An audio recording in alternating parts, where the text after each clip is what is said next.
today I was talking with a fellow programmer about destructuring in JavaScript, and I wanted to create a video about that and show you how it works, what it is, and how it can make your life beautiful. Destructuring is a nice way of unpacking values from an object or an array and passing them into new variables. Let me show you an example. I have gone ahead and created a user object with a name, age, address, and some siblings.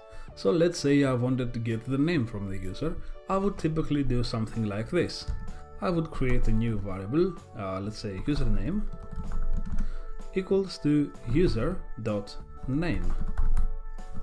This would typically give me the name like this. As you see, we get here Johnny, which is the name of the user. So with object destructuring, we would do it a little bit differently. We would create the value like this. Let's say name from user. We would put the property name that we wanted to extract in curly braces and say equals to the object name. So let's save that and console log the name. Let's print it once again. We get Johnny again. But what happens if I already had a variable named name? So let's see. Let name equals to, let's say, Bob. Okay, and let's try to console log that out to see what happens. Name has already been declared. For this reason, we can destructure the value we want to get from the object, but we could label it like this: username. Okay, let's go ahead and print both of them out. Username. You see, I get Bob and I get Johnny. Pretty cool, isn't it? Let's now say that I want to have two separate variables that hold the name and the rest of the object. I would do it like this. I would keep the name because I want it, and I would put comma, 3 dots, and let's say rest user. Now if I go ahead and print rest user, I won't do it like this, I will do it like this: JSON stringify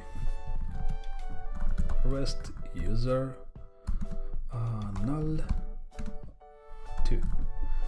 Okay, let's clear this. So we got back an object that has everything that the user had except for the name, because we extracted it separately. Let's now say that we wanted to extract the street name from the address object that is inside the user object. We would use nested destructuring for this. So we would say address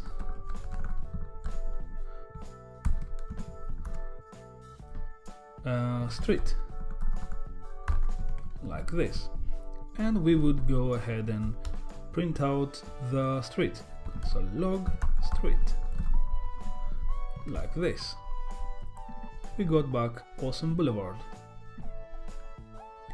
We could also use a REST operator inside the nested destructuring, like this: REST address.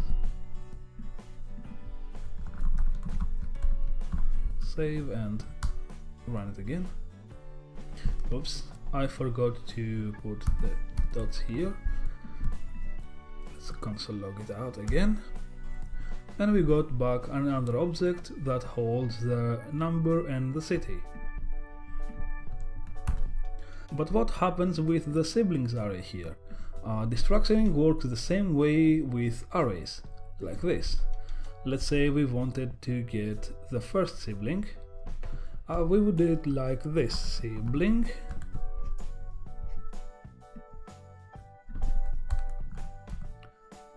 let's name it brother. Okay, and console log brother out. And we got Mao. We could also use the spread operator with the arrays like we did with the object, like this. Let's call them sisters. And console log that out. Sisters. Perfect. We got back Elsa and Anna. So that's basically how destructuring works in JavaScript. It is very easy to learn, very easy to use both for arrays and objects. You can do many things with it, like nested destructuring as we showed, and you can use the spread operators. You can do many things in order to extract the values that you want from the object or the array you are working with. It is a very nice addition to JavaScript and you should not avoid using it. So that was all for today. I hope you liked this video and learned something from it. If you did, please click on the like button because it helps me, and I will really love to see you subscribe. I will see you tomorrow on day 6.